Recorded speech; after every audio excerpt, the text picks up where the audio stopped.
But the good news is I made A new Stranger Things video.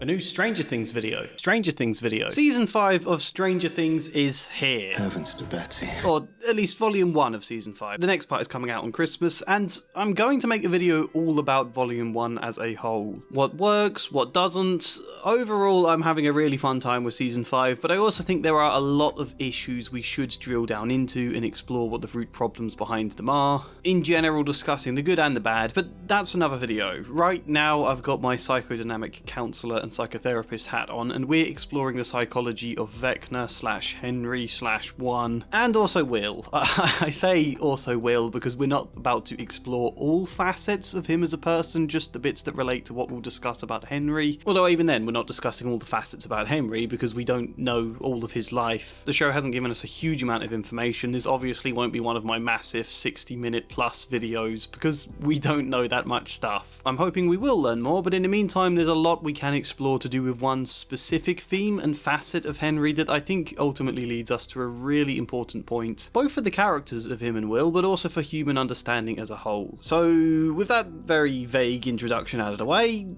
let's begin. Stranger Things video. Stranger Things video.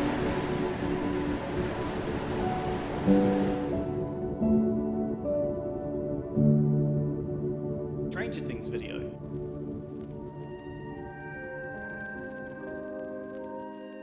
Okay, a quick word on Will first. If you've watched my videos about the previous seasons, you'll know everything Will goes through in season 2 is one of my favourite things about this show. That rather than just moving on from what he experienced in season 1, as many shows would do because it's not convenient to plot, the show still tries to take the time to explore his trauma and his grief, and I felt, if not directly exploring SA, certainly exploring themes that correlate with it. I am really glad they didn't just brush over that for plot convenience. It should matter, and therefore I'm really glad to see Will regain a lot of focus in season 5. And we kick this season off with a very stark reminder. We're shown how Will in season 1 disappeared from hiding in Castle Byers to being found here by Joyce and Hopper. The reveal is that VECNA did it, but it matters because of how disturbingly dark and violating the scene is. And then you get to the end of this volume and VECNA tells Will that the reason he took him is because he was weak and easy to break, and that because he broke so easily it encouraged VECNA to take the other children too. Which is so awful and chilling a thing to tell someone. Also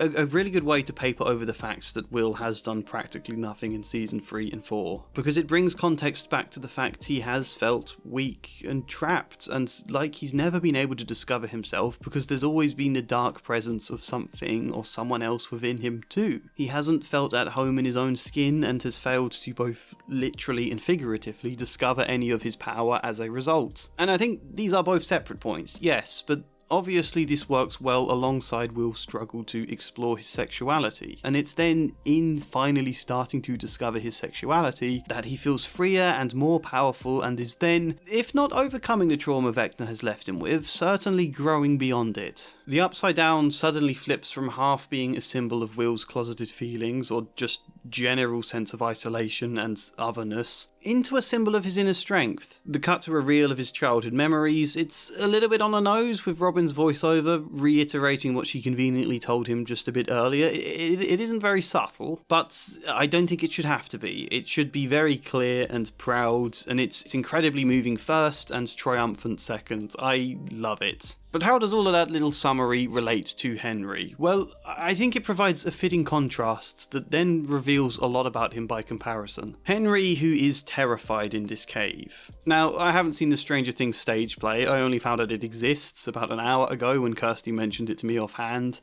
but it would appear in the stage play that it's explained Henry is afraid of this cave because it was in going there as a child that he was first transported to the Mind Flayer who infected him, both giving giving Henry his powers and also seemingly altering his personality as a result in some way. Now, admittedly, we don't actually know the Mind Flayer infected him or if he actually even met it or just had a vision of it instead, but there certainly was some kind of contact, and based on his terror of these caves, it was likely to be something traumatic, and based on the obvious parallels being made between Will and Henry, it's not a great stretch to imagine they both had similar experiences here. It tells us two very fascinating things. One, Henry's experience as a child was in many ways very similar to Will's. The same sense of violation and fear and trauma. Even an adult Henry feels absolutely helpless to enter the mere memory of that cave. And two, that while Will came away feeling weak and trapped and totally stripped of all power, Henry projected all of it out. Constantly, from season 4 until now, Henry has talked about how weak everybody else is. It's his favourite thing to say. He specialises in making his victims feel weak and alone and helpless. It's exactly what he symbolised in season 4, and I think it tells us these are all feelings Henry feels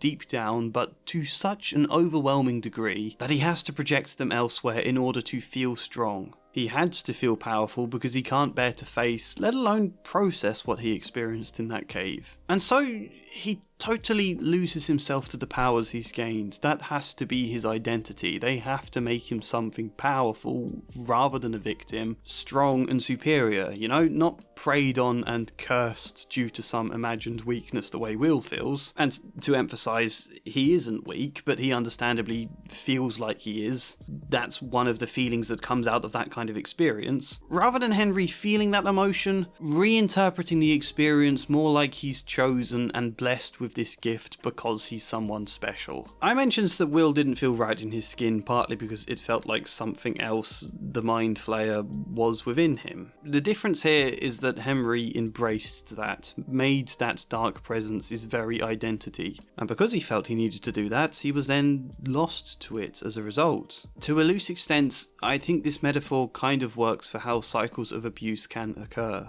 It is no accident Henry does to these kids something very similar to what likely happens to him. It's no accident he's often wanted to impress his worldview upon people he relates to. He was, for example, very keen for Eleven to side with him in season 4.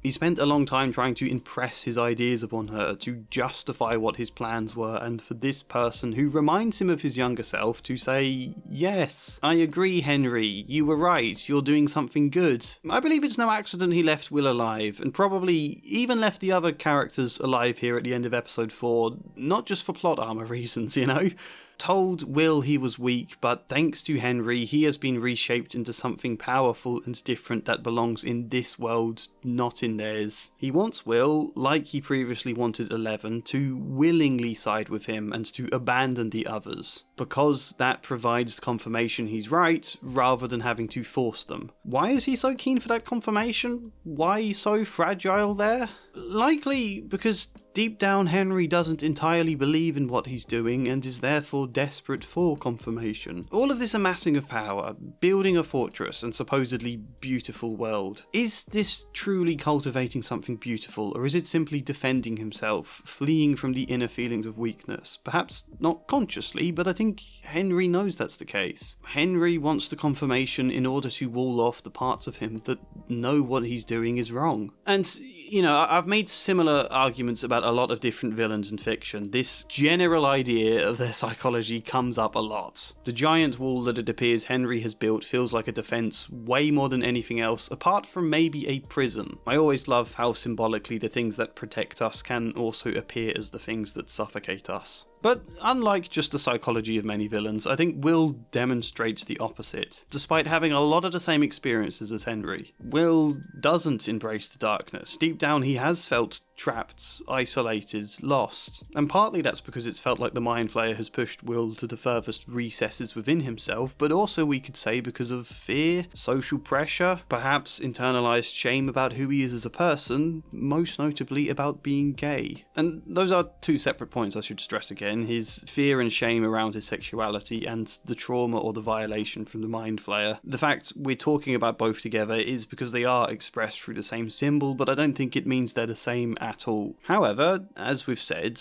Will doesn't embrace that. He doesn't reject his more authentic identity in attempts to assimilate with the perceived power of the Mind Flayer or Henry, nor does he try to flee from the trauma of his experience by attempting to interpret it as positive. And he is left with all of those difficult feelings, the helplessness, grief, fear, numbness. And what we do see, especially in Season 2, but there are at least some small touches in Season 3 and 4, is Will trying to process a lot of that. And also, in contrast to whatever feelings of shame, introjecting a lot of feelings of love and acceptance in general from his friends and family. Introjection is a word not used enough, I think, in kind of pop psychology cycles. People always talk about projection, but never introjection. But that is then a big part of achieving both things for him here. One, feeling able to discover and accept his sexuality, and two, recognizing he is far more than the presence of the Mind Flayer, or far more than the victim he has felt himself to be. You know, it's been incredibly difficult for him, and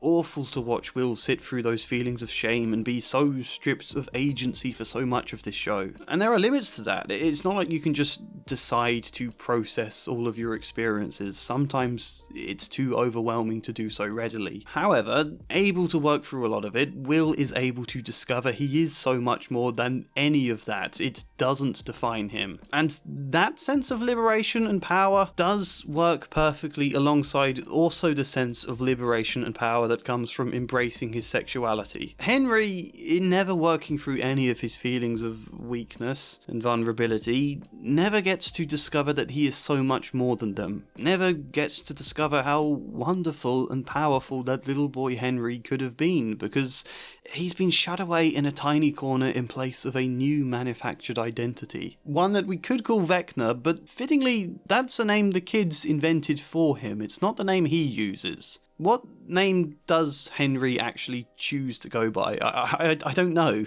I guess it's probably still Henry, maybe one. He does use Henry with the kids, it seems, to some extent, because it's mentioned that Karen knows Holly's friend Mr. Whatsit is called Henry, but much more he does go by that name Mr. Whatsit, which is fitting because that in itself is kind of the absence of a name, or the absence of identity. It's like being called Mr. Unknown or Mr. Nameless, you know? And it's really difficult to feel like more than our worst experiences, because to an extent they can define parts of us or can inform some of our decision making, because things don't happen in a vacuum. But the real courage comes from discovering our agency to redefine what that means, or at least to develop out from the experience, I suppose. I read this wonderfully simple quote from the psychoanalyst Margot Waddell the other day: "Experience is transformed into growth when it is possible to learn from the experience." It's just very succinctly put, you know? Instead of the experience serving as something you are doomed to and doomed to repeat, you have the agency to learn from that experience in order to become someone more. It's beautiful how very triumphant Will's power feels at the end of episode 4. I adore it. I'm excited to see where it's going next, and I think we can infer a lot about maybe Will's future, but especially Henry's. Things we can discuss now. Oh, and if you don't mind, bring my mail in, won't you? How did you know? A hunch. Oh, you better believe it's World Anvil. They are sponsoring this video, they are offering you 51% off, and they are an online tool for building worlds, you may have guessed. But also creating characters, designing and managing campaigns for all sorts of different games. My best friend uses it for D&D, but there's lots of other games. You can use it for planning your stories, writing your stories, working on all sorts of creative projects. For me, it is my novel. I need a tool like this, otherwise I am far too chaotic. We're moving flat soon, and I literally have 6 cardboard boxes full of random sheets of A4 paper I've written old ideas on. Pre-World Anviled me was a nightmare. So with something like this, not only can I keep everything organised, keep it all in one place, be able to easily edit things, but I can create timelines, I can create hyperlinks branching off specific characters or articles, or a billion other things that just make it so much easier to find stuff. Planning things can be hard, especially when there's so much much to do, but having all of these tools to help visualize it, to help split everything down into specific points, articles one at a time, it helps immensely. I'm not going to show you because it's a secret, but I've created different bio pages for all of the characters in my world, even the minor ones, which house they live in, what their job is, who they're friends with, who they hate, what different beliefs they have or opinions about events that go on in a book, or whatever. So, World Anvil is great. I hope you can hear my passion, and if you desire, if you crave. If you call to the heavens for a 51% discount, then use the code TREE, or click the link in the description, or the pinned comment, or if you just want to try out the free version, then go for that. You know, there's no time limit on it. Test it out for as long as you want. World Anvil. Now, VECNA was a great villain for Season 4 because he symbolised so much of the various adolescent struggles many of the characters were going through, and then the reveal he was also Henry, who was also that orderly, who was also one. It all worked very well, but I think I had concerns about him being the villain again in Season 5, now we know a little more about him as a person. Part of Stranger Things' power has always been the sense of man versus these dark, unknown aspects of nature. Part of the Demogorgon's threat in Season 1 was that we didn't really understand it. Even Season 2, we understood the Mind Flayer a little bit better, but it was enough of a Lovecraftian, almighty horror that it still felt very powerful and ultimately strange. But when this man, Henry, becomes the big baddie, what you gain in a clearer narrative direction, I think you lose in deeper, more thematic sense of threat. I don't like that VECNA, now we know the man behind him, would still be the big baddie, and thankfully it appears he's not going to be. I mean, he's a villain, yes, but he's not the big one. It would seem that is going to be the Mind Flayer again. Henry may believe he's utilising the Mind Flayer's power to suit his own ends, but I'm starting to feel it's always very much been the other way around. The Mind Flayer allowing Henry to enact what feels like his free will because it unknowingly benefits the Mind Flayer, who will use and maybe even discard Henry when no longer necessary. It is interesting Henry neither kills nor even captures Will in this episode, but